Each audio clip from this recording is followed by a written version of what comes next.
নবীকে বিশ্বের মানুষদের কাছে রহমত স্বরূপ বানায় দিয়েছে। সম্মানিত দর্শকবৃন্দ, নবীজি সাল্লাল্লাহু আলাইহি সাল্লামকে এত পরিমাণ সুন্দর করে আল্লাহ রব্বুল আলামিন বানাইছেন। আজকে আমাদের শিশুদেরকে, আমাদের যুবকদেরকে, আমাদের যুবতীদেরকে আমরা যদি ইসলামের বাণী শোনাইয়া ইসলামের আইন অনুযায়ী তাদেরকে যদি সেইভাবে পেরে উঠাতে পারি, দেখা যাবে একদিন তারা সুন্দর ব্যবহারের মাধ্যমে নিজের জীবনকে সুন্দর করতে পারবে। সম্মানিত দর্শকবৃন্দ, আল্লাহ রাব্বুল আলামিনের কোনো শরীক নাই। তিনি কোরআন মাজিদের মধ্যে ঘোষণা দিয়ে বলছেন, আমি কাউকে জন্ম দিই নাই, আমাকে জন্ম দেয় না, আমি কারো হতে জন্মগ্রহণ করি নাই। একজন ইহুদি প্রশ্ন করে, একজন বেধর্মী প্রশ্ন করে, আল্লাহ রাব্বুল আলামিন এত ক্ষমতাওয়ালা, সারা পৃথিবীর পালনকর্তা আল্লাহ, তাহলে আল্লাহ রাব্বুল আলামিনকে কে বানাইছেন? আল্লাহ সৃষ্টিকর্তা কে? বুঝাইয়া দেন। এবার আলেম সাহেব উত্তর দেন, আল্লাহ রাব্বুল আলামিন মহান আল্লাহ তাআলা বলেন, একু যার কোনো শরীক নাই, তিনি বুঝাতে চান। আপনি কি জানেন? আপনি কি জানেন? আপনি কি জানেন শত কিয়া কি আপনি মানেন? বলছে হ্যাঁ মানি। এবার বলছে শত কিয়া যদি মানেন, তাহলে আপনি বলেন তো শত কিয়া কতগুলা? বলতেছে শত কিয়া হলো, শত কিয়া হলো 1 থেকে 100 পর্যন্ত সংখ্যা শত কিয়া। এবার আলেম সাহেব বলছে না, 1 থেকে 100 পর্যন্ত শত কিয়া নয়, শত কিয়া। এবার বলতেছে বলেন তাহলে শত কিয়া কোনটা? বলে শত কিয়া হলো 1 থেকে 10 পর্যন্ত। এবার বলতেছে না শত কিয়া তা হবে না, বলছে শত কিয়া তা হবে না। এবার বলতেছে শত কিয়া হলো 1 থেকে 9 পর্যন্ত, বলতেছে তাও হবে না। বলে তাও যদি না হয়, এবার আপনি বোঝাইয়া দেন তাহলে শত কিয়া কোনটা? শত কিয়া কোনটা? বলতেছে শত কিয়া হলো 1। বলতেছে শত কিয়া 1। বলতেছে কেমনি করে শত কিয়া 1 হয়? বলছে হ্যাঁ শত কিয়া 1। বলতেছে এবার প্লিজ एग्जांपल, আপনি এবার উদাহরণ দেন, ব্যাখ্যা বিশ্লেষণ দেন, বুঝাইয়া দেন শত কিয়া কেমনি করে 1 হলো। বলতেছে আপনি 1 মানেন? কয় মানি। কয় শত কিয়া যদি 1 হয়, আপনি যদি মানেন, সেটার প্রমাণ হলো আপনি 1 লেখেন। 1 লেখেন, 1 লিখেছে। এবার শত কিয়া যখন মেনে নিয়েছে, এবার বোঝাচ্ছে তাহলে 1-এর পরে যদি শূন্য দেই, শূন্য কি হবে? বলতেছে শূন্য জিরো ইজ নাথিং, জিরো কিছুই না। এবার বিধর্মী বলে না, অবশ্যই জিরো একটা কিছু হবে, something, zero is something, zero কিছু হবে।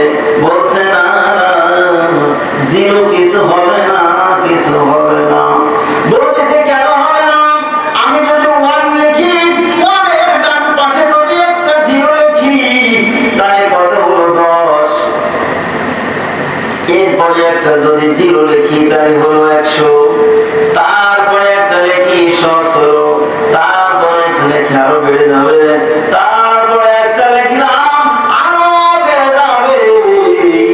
এবার মৌলানা সাহেব বলছেন তাই যদি বেড়ে যায়, এবার আমি আমার একে উঠায়া নিলাম।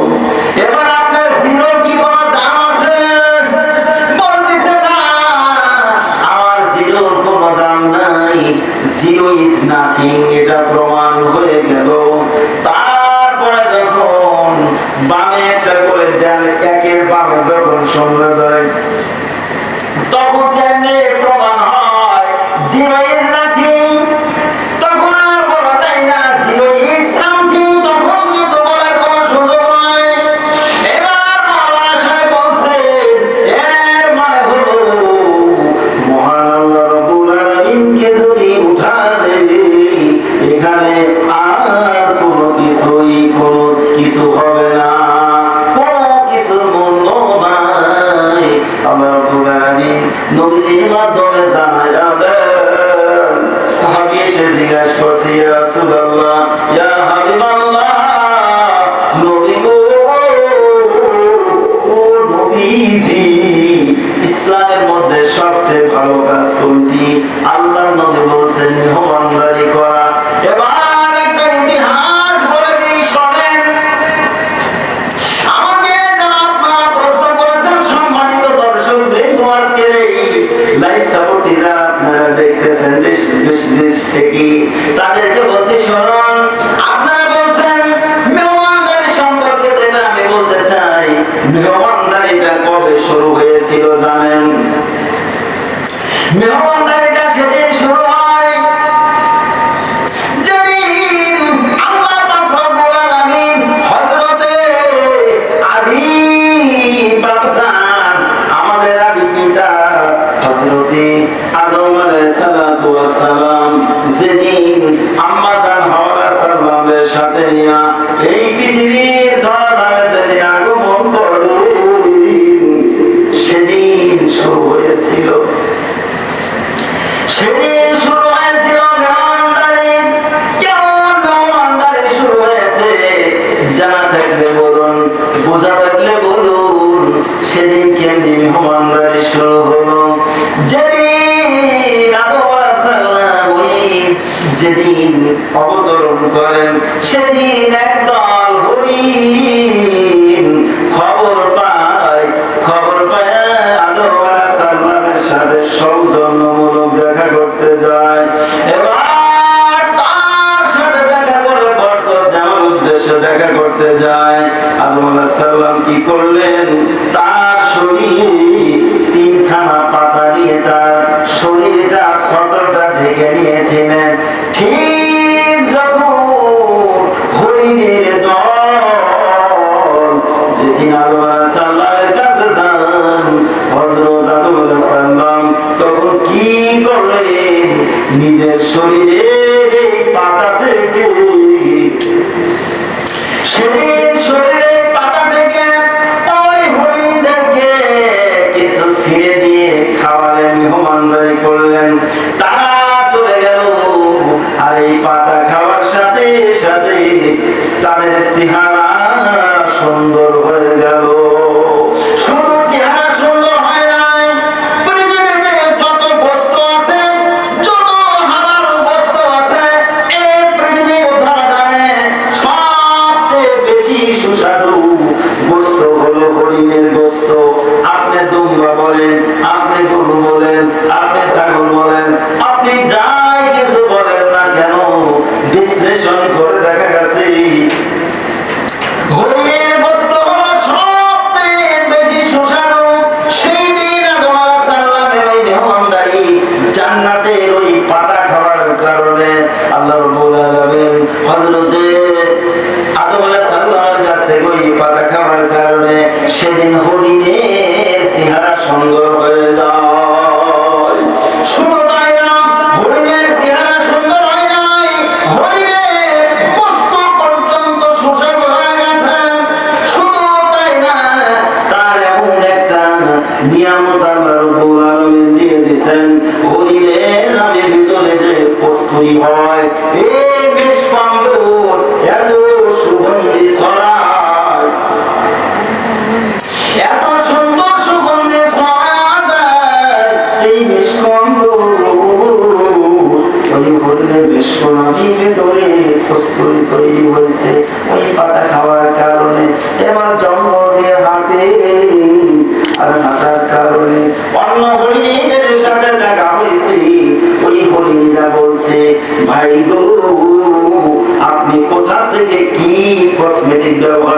করছেন, পারফিউম ইউজ করছেন, এত সুন্দর সুগন্ধি, আপনি আমাদের ঠিকানা দেন, আমরা সেখানে যাব, সেখান থেকে আমরা নেব। তখন ঠিকানা দিচ্ছি, সেখানে তারা গেছেন। ঠিক ওই দলকে আমার নবীজি হযরতে আদম আলাইহিস সালামের কবরে পাতা ছিঁড়ে দিলেন, আর টুকরে পাতা ছিঁড়ে দিলেন, পাতা খেলেন, কিন্তু তাদের চেহারা সুন্দর হয়ে গেল, গোশত সুস্বাদু হয়ে গেল, কিন্তু মিশক আম্বরের যে সুগন্ধি, সেই কস্তুরী তাদের হলো না। জিজ্ঞাসা করা হয়েছে তাদের কেন হলো না? তাদের বোঝানো হয়েছে, তোমাদের ইন্নামাল আমালু বিন্নিয়াত, তোমাদের নিয়ত ছিল চেহারা সুন্দর করব, তোমাদের নিয়ত ছিল আমরা সুগন্ধিওয়ালা হব। কিন্তু আগের যে দল আসছে, এই দলের চেহারা সুন্দর করার কোনো নিয়ত ছিল না, সুগন্ধি নেওয়ার কোনো নিয়ত ছিল না। ওই দলের শুধু নিয়ত ছিল